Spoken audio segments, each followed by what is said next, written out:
1965, in a predominantly black neighborhood in Los Angeles, decades of pent-up frustration and anger came to a head over poverty, racism, and police brutality. Hands up high. Get your left them higher in that ground. Let's get them up there. First one drops their hands, dead man. The city that once shimmered with promise for African Americans exploded in gunfire and flames in the worst racial riot in post-war America. All we want is jobs. We get jobs, we don't bother nobody. We don't get no jobs, we'll tear up Los Angeles, period. The police will burn them up too. The Watts riot revealed an America starkly divided by race, even in this era of historic advances in civil rights. And barriers to justice and equality seemed intractable, unless new paths could be forged. This city is ready, not for a black man, not for a red man, not for a yellow man, not for a white man. It's ready for the best man, and that is Tom Bradley. In 1973, Tom Bradley, the son of sharecroppers and grandson of a slave, made history. He was elected mayor of Los Angeles, the first African-American mayor in a major American city with an overwhelmingly white majority. His extraordinary multiracial coalition would unite a divided city, rein in a fiercely resistant police department, and transform the national dialogue on race. Tom Bradley was way ahead of his time because he put together the same kind of majority that elected Barack Obama president, but he did it in '73. Tom Bradley's story gives us a glimpse of what is possible in America. Coalitions, justice, police reform, and raises the question, what remains to be done to bridge the racial divide?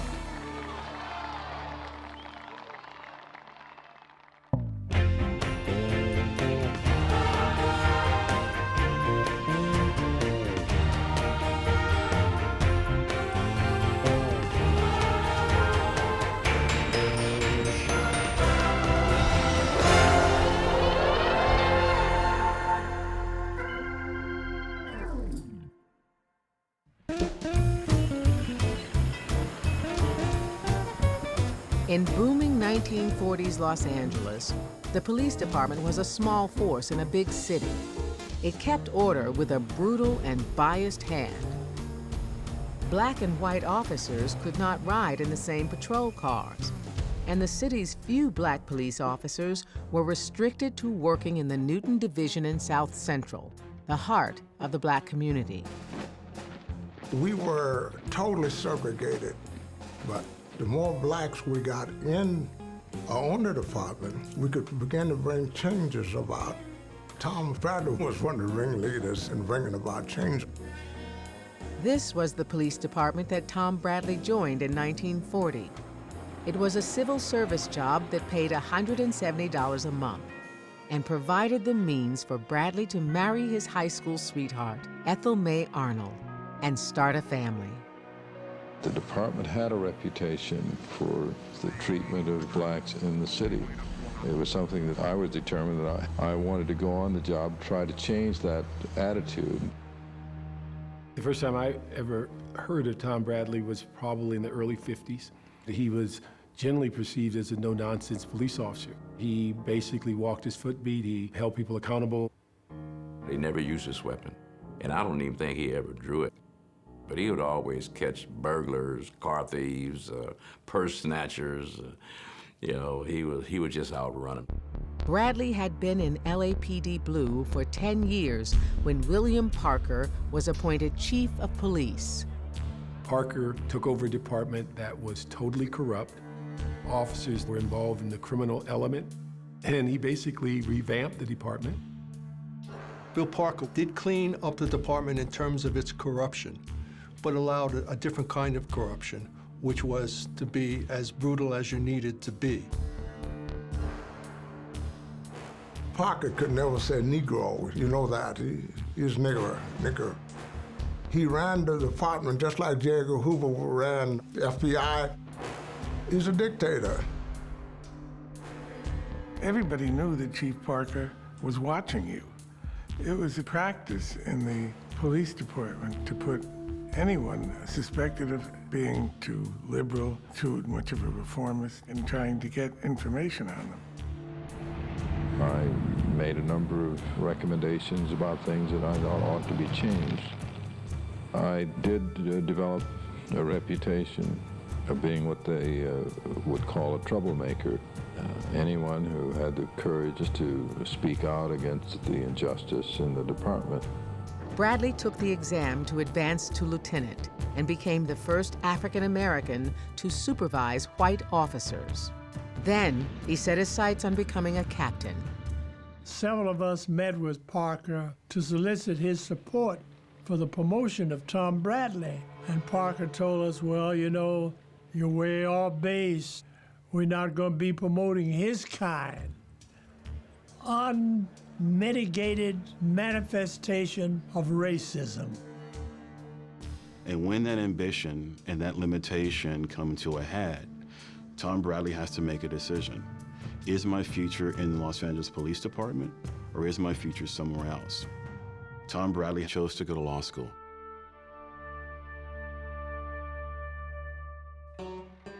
Tom Bradley's journey began in the segregated South. Born in Calvert, Texas in 1917, his parents were sharecroppers. His grandfather had been a slave. I recall that I worked all day and still couldn't fill a cotton sack. That was enough to impress me. That was no life for me. His family joined the great migration of African Americans who fled the racism and poverty of the South for the dream of a better life. Moving west provided an opportunity one never had in the South. If you were looking for a future, Los Angeles was a mecca for you. Tom Bradley was 7 years old when his family arrived in Los Angeles. For Tom Bradley, even though the African American community lived in segregated communities, they're achieving higher education, they're becoming skilled tradesmen. There's a very high bar of expectation about what you can do, what you can achieve, and who you can be. Tom was a unique individual, all-city football player, tackle. He was identified at an early age as a potential leader. Bradley won a track scholarship to UCLA, where he was one of only 55 African Americans in a student body of 7,000. While UCLA welcomed gifted black athletes, racism was a fact of daily life. There were no colored teachers. There were no colored administrators. All of the fraternities and sororities were segregated. Bradley joined the prestigious black fraternity Kappa Alpha Psi, and he was elected to represent UCLA's black students when racial issues flared on campus. The networking that he will get in Kappa Alpha Psi, learning how to negotiate the complexity of a predominantly white institution, was going to continue for the rest of his life.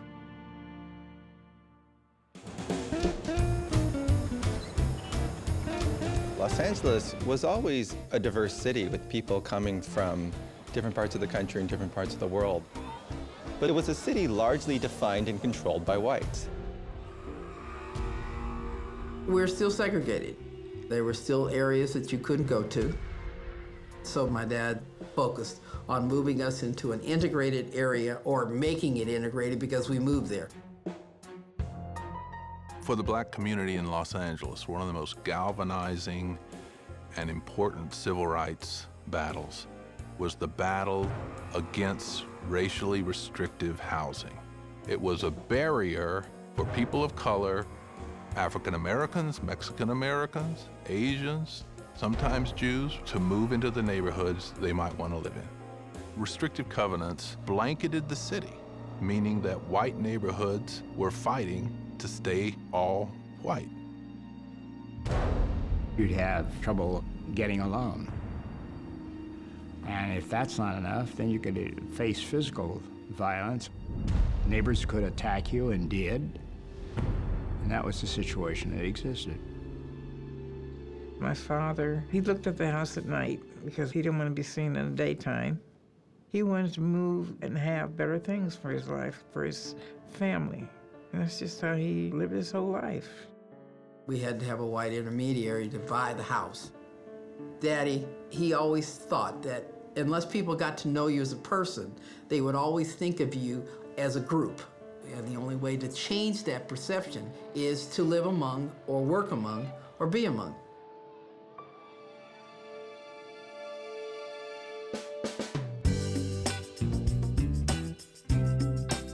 By the early 1960s, LA's black community had grown in size and prominence. Yet African Americans were largely excluded from political power. There are no African Americans at the local level. You have a number of campaigns for city council. None are successful.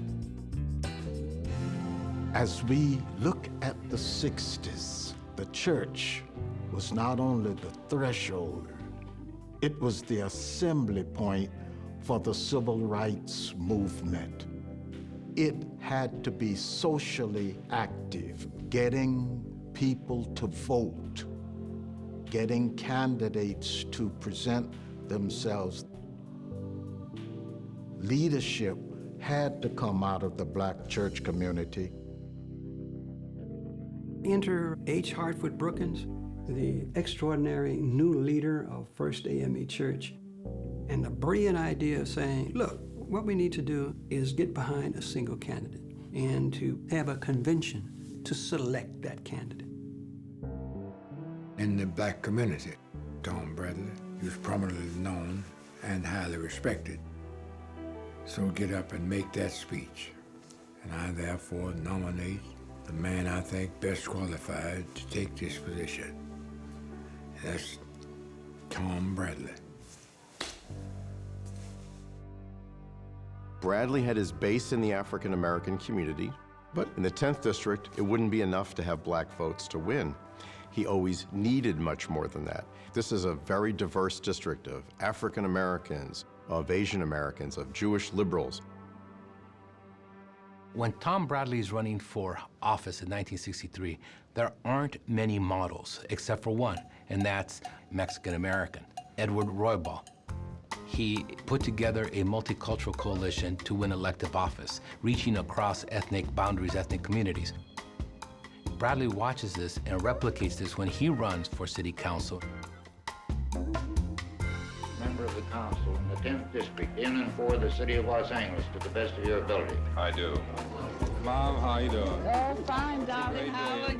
Wonderful. I'm so glad of you, my...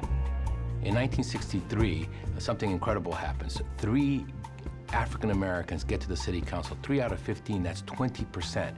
Nowhere else in urban America are blacks incorporated into the political structure to the degree that they are in Los Angeles. So the expectations are built up that there's going to be change. Just months after Bradley took office, President Lyndon B. Johnson called on the nation to defeat the social ills of economic inequality and racial injustice. This administration today, here and now, declares unconditional war on poverty in America. The biggest thing the United States was doing in the 1960s was the war on poverty. In most big cities, the federal government was pouring funds in order to help. But in Los Angeles, Mayor Sam Yorty kept saying, we don't want federal interference. What he really meant was, he didn't want something created in the inner city that could undermine his political power. 23 cities have already organized effective local anti-poverty programs. Los Angeles, unfortunately, is the only major city in the United States which has failed to do this. A few miles from Bradley's council district lay the community of Watts.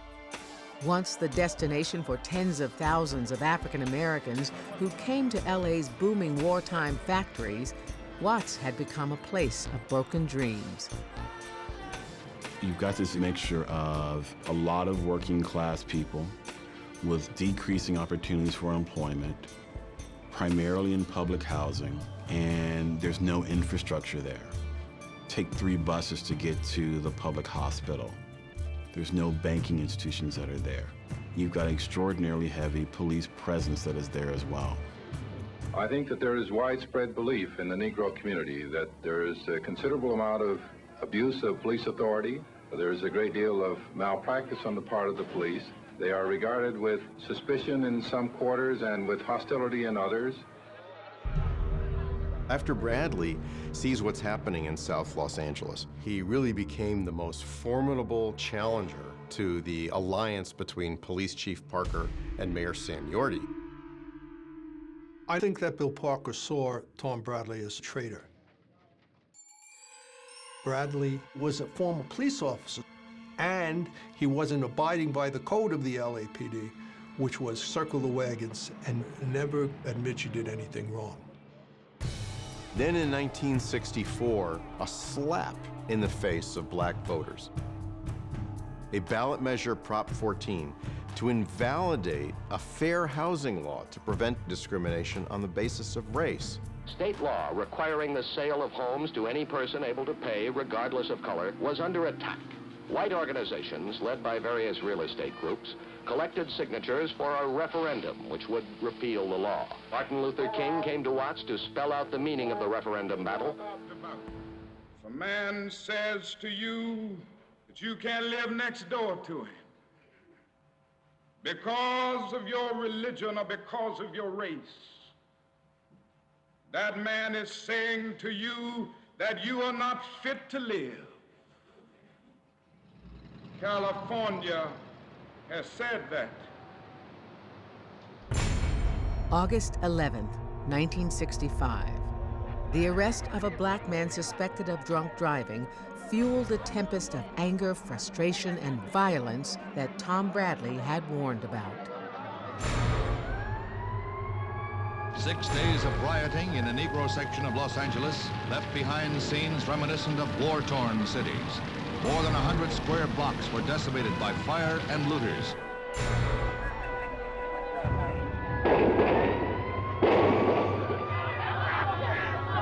While this was happening in Los Angeles, there were things that were happening at the national scene, and the passage of the Voting Rights Act, the Civil Rights Act, the Mississippi Freedom Summer. Difficulties in every major urban area where people were bent on keeping colored people, African Americans, in their place. And it wasn't working, and they allowed things to get to the place where there were flashpoints.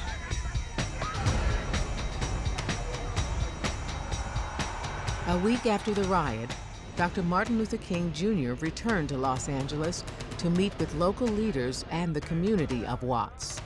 And for the respect of Dr. King that we have here, I say this. Sure, we like to be nonviolent, but we up here in the Los Angeles area, we're not turning that other cheek. I simply said to the mayor, there is a strong feeling in the Negro community that Mr. Parker should be removed. To me, it is utterly ridiculous to try and blame the chief of police and the police department for the lawless conduct that took place here. It was the Negroes attacking the whites. You'd think from the talk here today that it was the police department attacking the Negroes. Watts changes everything in Los Angeles. Police Chief Parker and Mayor Yorty had drawn a line in the sand. And it was about race and it was about ideology. And Tom Bradley was on the other side of that line. For Tom Bradley, it's relatively clear, I'm not going to be able to utilize this position in the LA City Council to make substantive change. And Tom Bradley's choice of a pathway is going to be, let's become the mayor.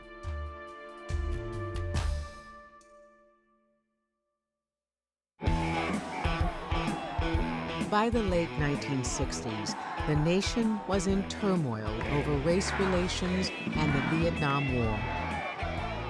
Dr. Martin Luther King Jr. was assassinated in Memphis. 8 weeks later, presidential candidate Robert F. Kennedy was shot to death in Los Angeles. Fear and uncertainty gripped the nation. It felt like urban America was falling apart, and Tom Bradley created a different way to respond to these issues, to incorporate the community and their concerns, not to exclude them. In 1969, City Councilman Tom Bradley challenged two-term incumbent Sam Yorty to be mayor of Los Angeles. We are a divided city today, divided on the basis of race and religion and on the basis of neighborhood, on the basis of age. And it's about time that we begin to pull together. Tom Bradley needed to get the city to not just see him strictly as a black man, because he couldn't have won. There simply weren't enough black people in Los Angeles. I think at the time it was about 18%. We weren't Detroit or Chicago or Atlanta, and so he understood that he had to reach out across all different ethnic groups. Tom Bradley had more volunteers than ever before in the history of Los Angeles. There were thousands upon thousands of volunteers. The 1969 campaign was for the heart and soul of Los Angeles, and it was going to create the first strong coalition between black and white voters in modern urban America. This is a picture of the coalition of Los Angeles, a coalition of conscience, a coalition of those people in this city who reject the politics of corruption, who are determined to see in this city a government that extends justice and dignity to every man. The election was one of the roughest, dirtiest, meanest elections in American history. In a very affable way, Mayor Sam Yorty has been running a ferocious campaign. He has smiled and spoken casually, but what he's been saying is that a conspiracy is about to take over Los Angeles if he's not elected. He spreads the word wherever he goes. The word, when translated, is race. You believe there's a power combine of black militants, white radicals, communists, manipulating Bradley's campaign? I don't believe it. I don't believe it. I know it. It's very obvious here. Sam Yorty campaigned very strongly to say that if we elect Tom Bradley, we're electing a group of blacks who are going to come take over City Hall. Tom was red-baited continually. Anytime anybody was called a communist, it was really like a pox on your house. It was very brutal. Militants are being very quiet right now, and they're kind of laying back and waiting. They don't want to jeopardize Mr. Bradley's chances. But I must say I never expected it to stoop this low. He's now clearly made it a central theme of his campaign to deal in the art of fright and fear and the appeal to racism. Gentlemen, we've conducted 2 polls from the active fire and police personnel. This chart indicates 55% of the police personnel said they would either resign or retire if Tom Bradley is elected mayor. 28% of the fire personnel indicated they would resign or retire from the department if Tom Bradley is elected mayor. And the people that were saying we are going to retire were representing a department that was over 90% white male. There is just one issue in this election, race. Would Yorty be better at keeping law and order or Bradley? A white mayor or a black mayor? The election was real lousy. Tom was getting death threats and everything else. And the black policeman formed a committee to go around. We were his security. Well, you say you want Bradley, you got Bradley. I want you to hang tight on the faith that we can win it. Thank you again very much. Good night. The Bradley forces had tremendous support, but Yorty had tapped into that same vein of fear that he'd been profiting from for years since the Watts riot. 76% of registered voters turned out. It's an all-time record. And the result of this polarized campaign was a victory for Sam Yorty. While I have been somewhat disappointed, I'm not going to give up this fight. I've been engaged in a battle for justice all of my life, and I will continue that effort.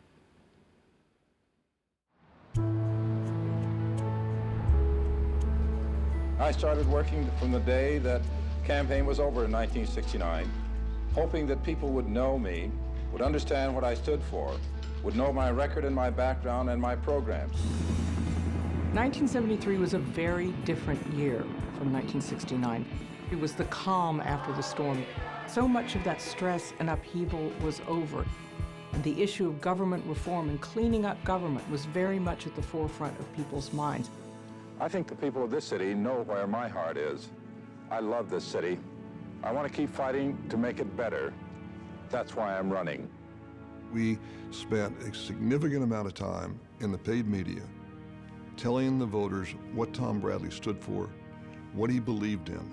And this is somebody whose views were very much in tune with the majority of the people.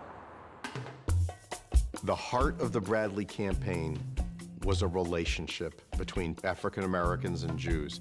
Jews and blacks were the strongest supporters of this historic civil rights movement. So when it came time to change Los Angeles, blacks and Jews, along with Latinos and Asian Americans, all had an interest in change because they were on the outside looking in. The idea of working together in coalitions became more acceptable as Tom Bradley runs for office again. There was a lot of support from Chicano and Latino unionists and activists. And certainly Cesar Chavez was somebody that admired Tom Bradley, and we knew that.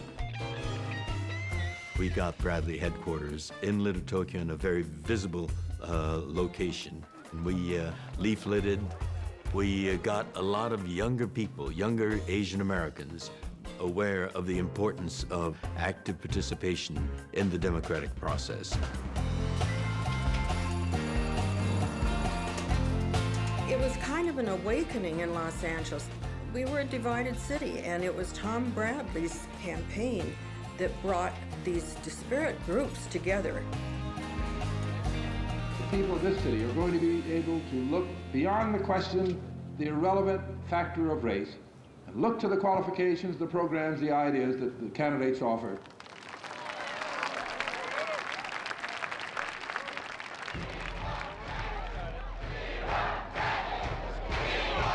It is my honor to present to you the mayor of all of the city of Los Angeles, the Honorable Thomas Bradley.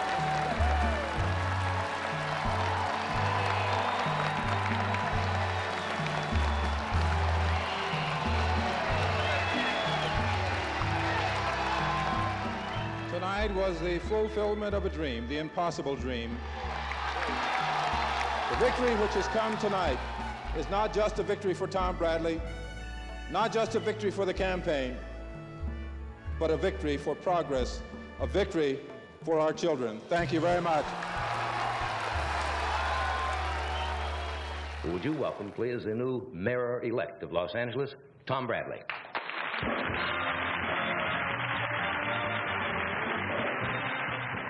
How do you explain the turnaround from 4 years ago to this point now, where you've had such, I guess, would be a landslide victory, something like 100,000 votes? It was the biggest margin of victory in this city since 1929, so it was quite a victory. You had to carry the majority of the white vote, and that is remarkable. It's nice to see it in this day and age. Well, you know, I'm very proud of that. Tom Bradley became the first African American to be elected mayor of a major American city with an overwhelmingly white population. And I will faithfully discharge the duties of the office of mayor. the duties of the office of mayor. So help me God.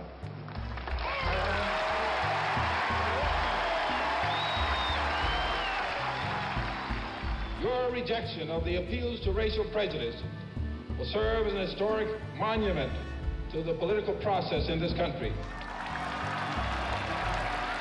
It was a coming together of the people. We were all related. It was one cause. It was one city.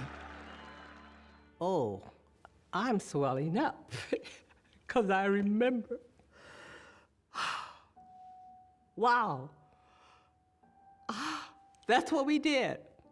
We cried, we screamed, we yelled. We couldn't believe it. We couldn't believe it. When President Barack Obama became the president of the United States, we like to say Tom Bradley laid the roadmap.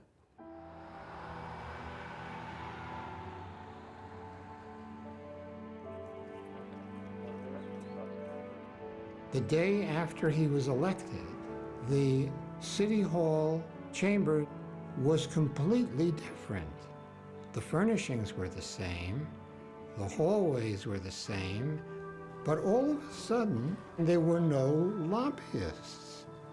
There was this immediate transformation from a lobbyist mayor to a people's mayor. We're here to serve all of the people. We want no favoritism extended to anybody because of their power, their prestige, their influence, or their so-called connections.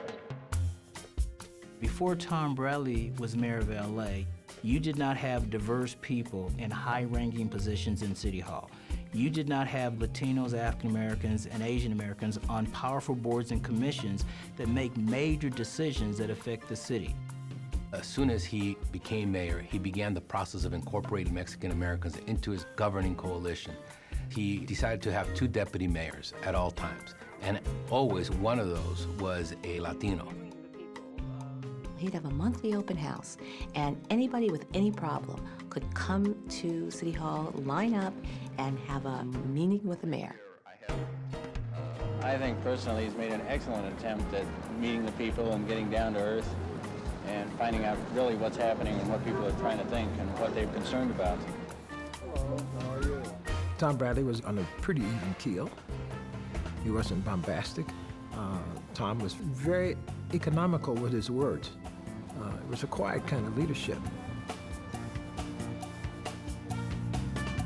Los Angeles had moved further beyond racism than most cities in the world. Nobody thought of Tom Bradley as being black. He was a distinguished gentleman. He was wise and he was calm. People said they couldn't read his face, his expressions. You have to be black to understand that, especially from that era. You couldn't let people read your face and what you were feeling. He was brought up that way. That's how he survived during his time. You listen, you did not always comment. I'm a very complex man, I think. On human matters, I'm considered a liberal. On fiscal matters, I'm considered conservative. I'm very careful about spending the taxpayer's dollar. Mayor Bradley had this vision, which turned out to be accurate, that Los Angeles was going to be one of the foremost cities in the world in all kinds of things, including entertainment and culture and the arts. He said that LA needs a heart. We need an economic center, a political center, a cultural center, and it's got to be accessible to this vast, sprawling city. He said public transportation is essential, it's vital for us to have a great, vibrant downtown. This line is taking us into the 21st century. The mayor found a way to work with big business to get downtown more like a bustling, real downtown. He understood that LA needed to be seen as an international city. He had his eye on the Pacific Rim long before a lot of other people did. The mayor knew how to sell the city of Los Angeles. And as a result, we saw trade increase both at the airport and at the port. Think of how obscure Los Angeles was politically. Then all of a sudden, here comes this man, a black man, a Democrat, bringing Los Angeles into prominence. His name was bruited about as a vice presidential candidate and as a cabinet secretary. All of a sudden, Los Angeles was a political player on the national scene in a way that it had not been before. But as Bradley entered his second term, he faced many challenges confronting mayors throughout the nation. In the 1970s, racial tensions over crosstown school busing escalated. And in 1978, Proposition 13, the California initiative to limit property taxes, hit Los Angeles hard. We in Los Angeles will lose over $200 million. That's about a fourth of our budget. Bradley had to preside over very unpopular cuts in city services. And in that same year, the appointment of a new police chief, Daryl Gates, who was to become the mayor's principal political adversary throughout the next decade and a half. Chief Daryl Gates was a 29-year veteran of the LAPD, popular among white residents and revered by the police department's rank and file. You have to remember that Daryl Gates was Chief Parker's driver, and Daryl Gates had the same kind of philosophy as Chief Parker. From the day Bradley took office, he had to deal with a recalcitrant police department that was used to having its own way at City Hall. It was very, very difficult to bring about change. While Gates was applauded for creating crime and drug prevention programs, he was sharply criticized for the use of excessive force by LAPD officers in minority neighborhoods. We will do everything in our power to put the gang members where they belong, and that's in jail. Those of us in South LA, especially African Americans, viewed LAPD as an unwelcome force. There were incidents of police brutality, racism, and I mean brutal things. Tensions between the police and minority communities worsened when LAPD officers fatally shot an African-American woman, Eula Love, during a confrontation over an unpaid gas bill. I am therefore requesting that you initiate an immediate review of this case, including meetings with the citizens in various parts of the city. Criticism of the LAPD intensified when Chief Gates defended the use of chokeholds, a controversial policing technique which had resulted in the deaths of 16 people, 12 of them black men. Gates speculated in a newspaper interview that blacks may be anatomically different from whites. He said, quote, "In some blacks, when the hold is applied, the veins or arteries do not open up as fast as they do in normal people."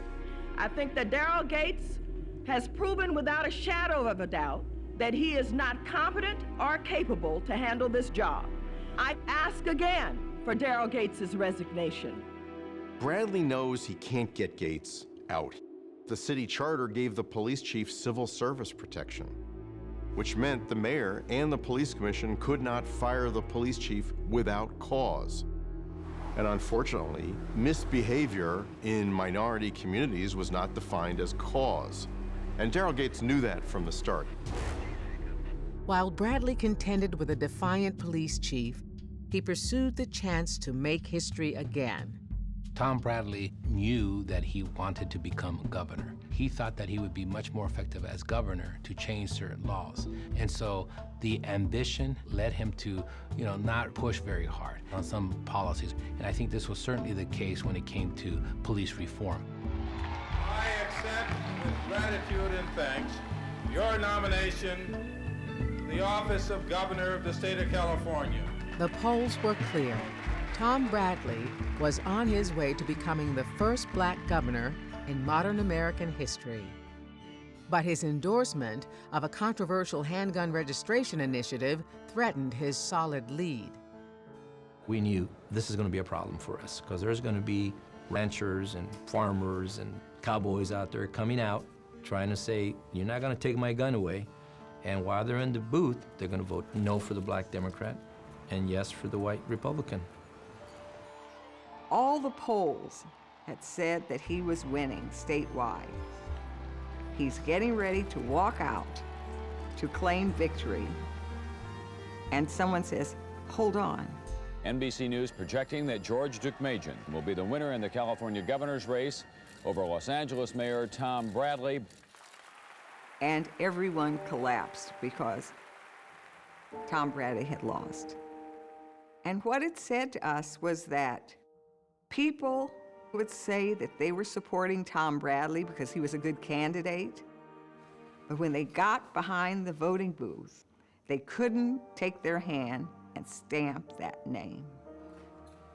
And that you still have in the back of your mind a question about race.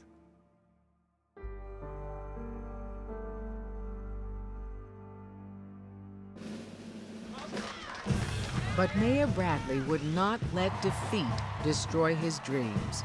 2 years later, he would bring the Olympic Games to Los Angeles.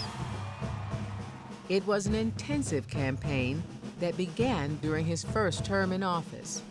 The winner is Los Angeles. But a triumphant Tom Bradley soon faced resistance from the public, the police, the city council, all worried about traffic, terrorism, and the price tag.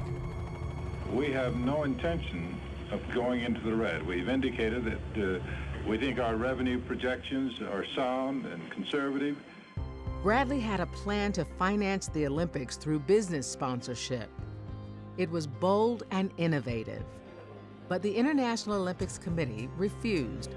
The public, it believed, should pay for the games. Tom Bradley wouldn't buckle. It came down to the final days, and Tom indicated to the Olympic Committee that the taxpayers were not going to be on the hook. And I'm therefore sending the letter to the City Council recommending that they withdraw the bid for the 1984 Olympic Games. The IOC was forced to back down, and the 1984 LA Summer Olympics became Bradley's crowning achievement as mayor. The Games produced an unprecedented profit of $232 million, which continues to fund youth sports programs in Los Angeles. Without even realizing it, Tom Bradley may have saved the Olympic Games, because this model that he created of using private money and even making a little money became the gold standard for the Olympic Games. Across the globe, Mayor Bradley's popularity soared. And on the home front, he was hailed as a unifying force and coalition builder. But there were issues that even Bradley could not resolve.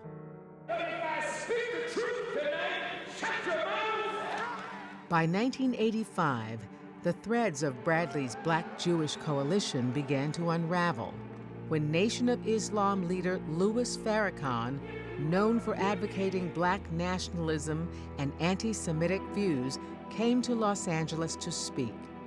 Don't I have a right to criticize Jewish behavior if I think it is incorrect? I repudiate racism, hatred, violence, and bigotry. We must act quickly to heal the wounds between Jews and blacks. But the damage had been done. The man who had been so adept at building bridges found himself watching his city divide again. 1980s Los Angeles is racked by deindustrialization and the loss of jobs, particularly union jobs, and at the same time a massive flood of immigrants from Mexico and Central America. Los Angeles became the place where inequality was on the rise, working poverty was on the rise, frustrations were on the rise. At that particular time in South LA, you had the emergence of crack cocaine, crack houses everywhere, unemployment was off the chart, not a lot of opportunities. So it was a bad situation. We are determined to take back the streets of this community for the law-abiding people who live here, who work here, who play here. Tom Bradley was an icon for many people. That was an unfortunate thing, I think, because it did hinder people raising publicly the kind of issues and questions that they would have raised otherwise. I think that he did neglect South Central in terms of economic development and employment and that kind of thing.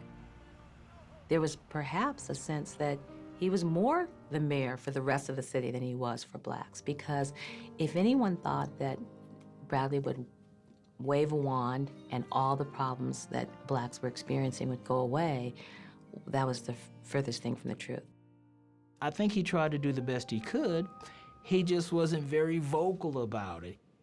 Sometimes you have to use the bullhorn and pound your chest and let people know this is what I'm doing to help this particular community. He just wasn't wired like that. That wasn't Tom Bradley. I intend to make the next 4 years the most active, the most productive, and the most progressive in the long history of our city. It was unprecedented. 5 terms as mayor, but his optimism was challenged by growing racial tensions that strained the city's peace. Korean merchants were moving into South LA and running and operating liquor stores and markets that previously had been owned and operated by African Americans. There was a lot of tension because the African American customers felt that the Korean merchants were being very disrespectful to them. Why don't you open a market that we can use for our family? Go back to Korea. We're the one making you. Why don't you hire black? Why don't you hire black? So there's that buildup, and the language barrier, as simple as it may seem, is huge. When you can't explain your actions to someone, then that gap is filled in with mythology about people being rude and racist. Both ways. As discontent simmered, Mayor Bradley worked to bridge these racial divides, while at the same time fighting to rein in the LAPD.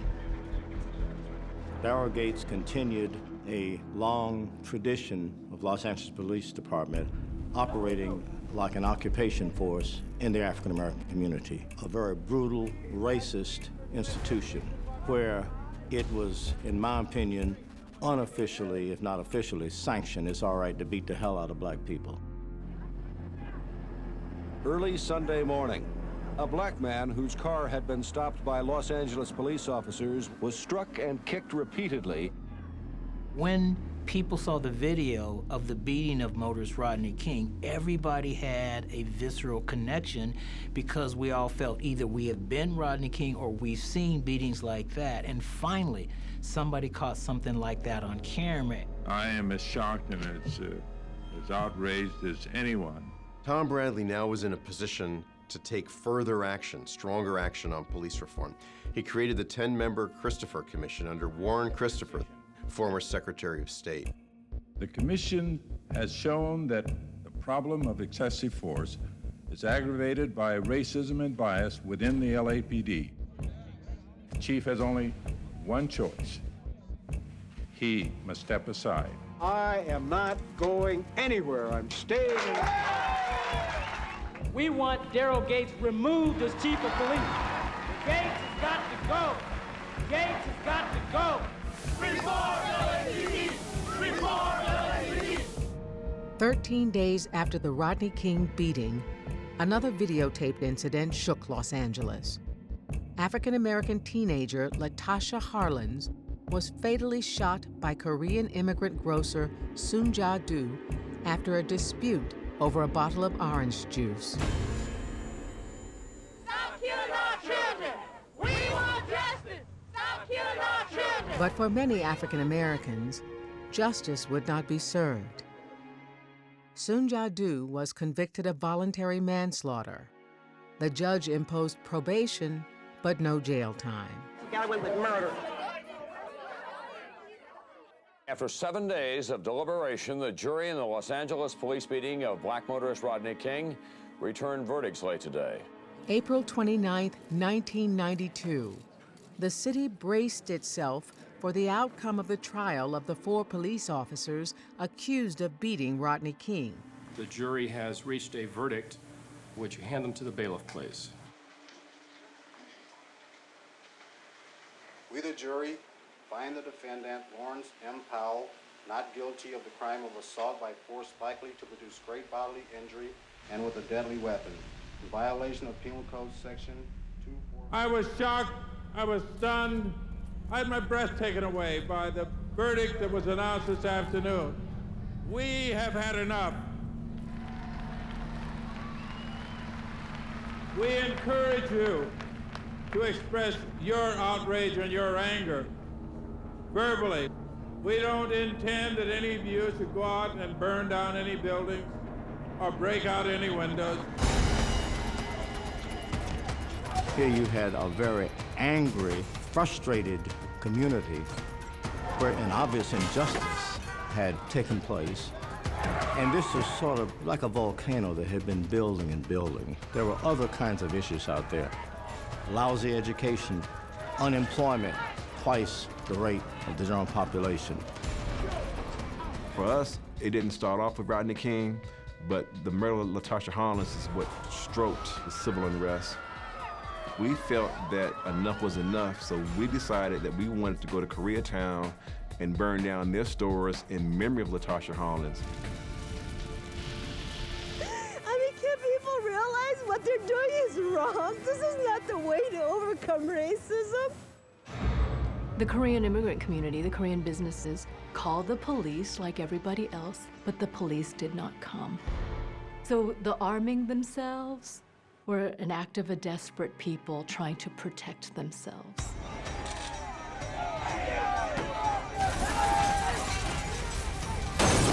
No justice, no peace! No justice, no peace! It was just a tough moment for the mayor to endure. I think it sucked a lot of his life out of him. Watched a city that he loved so much that he dedicated his time in serving, and here he is watching it burn. I saw the pain in his eyes. I saw the pain in his demeanor. I saw the pain in his persona. Nothing but pain.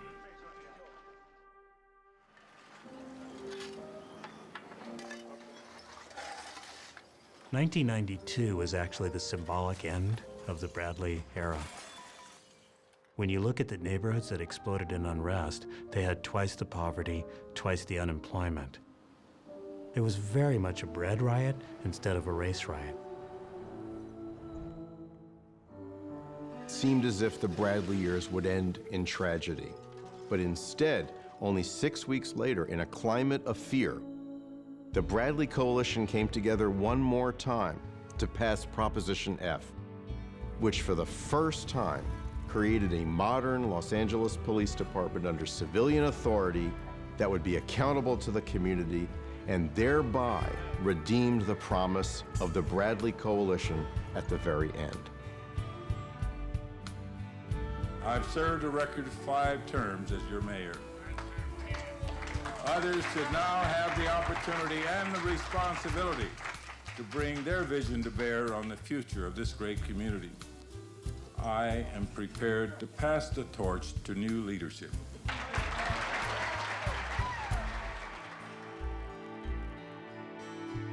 Tom Bradley, who lived the American dream, rising from the cotton fields of Texas to 5 terms as mayor of Los Angeles. Tom Bradley died today at the age of 80.